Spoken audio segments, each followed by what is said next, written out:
আসসালামু আলাইকুম। আমি আজ আপনাদেরকে খুব সহজ একটা রেসিপি দেখাবো।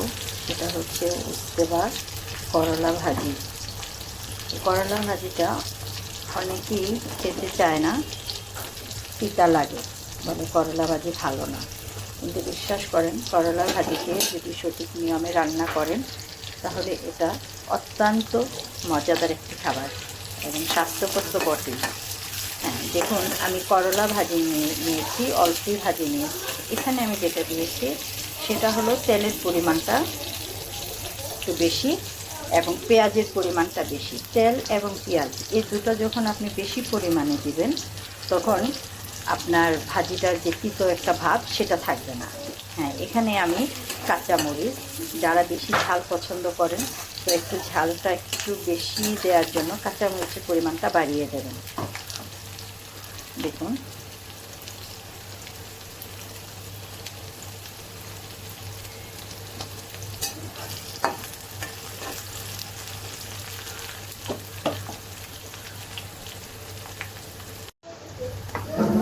আমার পেঁয়াজটা একটু ভাজা ভাজা হয়েছে, হালকা বাদামি কালার হয়েছে।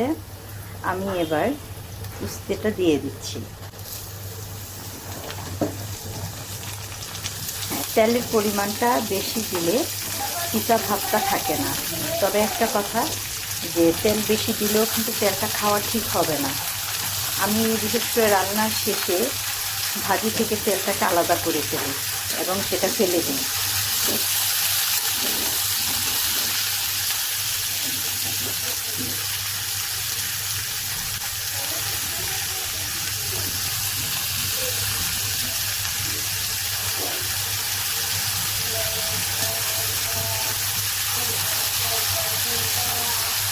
যদি কেউ তেল খেতে পছন্দ করেন তবে খেতে পারেন, তবে অতিরিক্ত তেল হয়তো অনেকের জন্যই নিষেধ থাকে।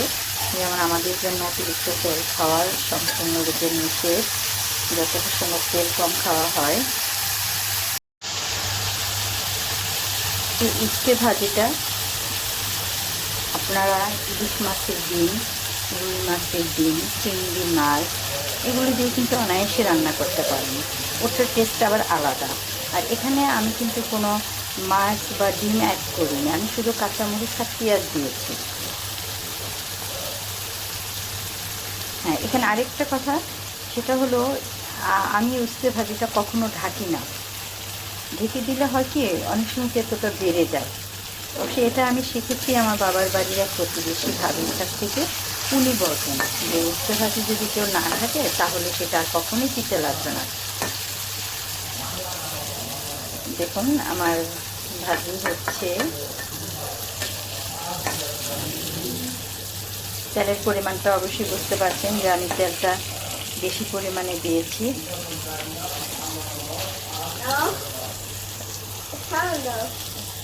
ভাজিটা যখন হয়ে যাবে তখন আমি তেলটাকে ফেলে দেব।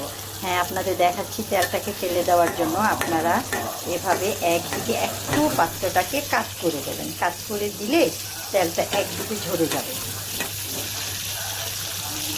দেখুন তেলটা ঝরে যাবে, তখন তেলটাকে ফেলে দেবেন। আর এই তেলটা কিন্তু অন্য কোনো, অনেকে আছে যে অন্য কোনো তরকারিতে সেই তেলটাকে দিয়ে দেবে, সেই ক্ষেত্রে কিন্তু আপনার তরকারিটা তিতো হতে পারে। এই কাজটা করবেন না।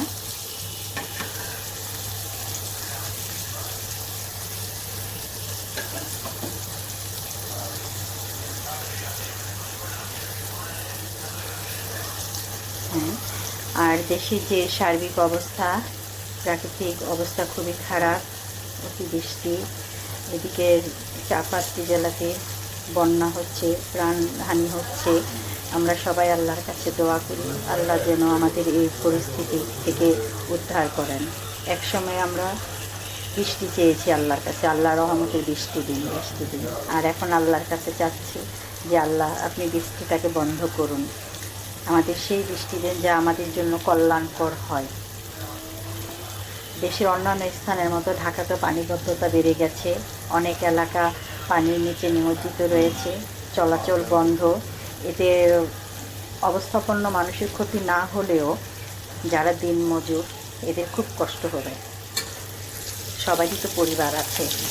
তো আল্লাহ আমাদের সবাইকে রহম করুন, সবাইয়ের উপর আপনি আল্লাহ দয়া করুন, বানবাসীদের রক্ষা করুন।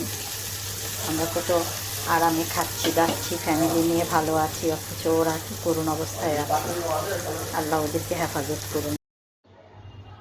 হ্যাঁ দেখুন আমার ভাজি হয়ে গেছে। আপনারা এভাবে ভাজি করতে পারেন, বিশেষ করে যারা পারেন না, আর যারা পারেন তাদের তো আর সমস্যা নেই। এভাবে করে খেয়ে দেখবেন, ইনশাল্লাহ ভালো লাগবে। আর ভালো লাগলে কমেন্টে জানাবেন।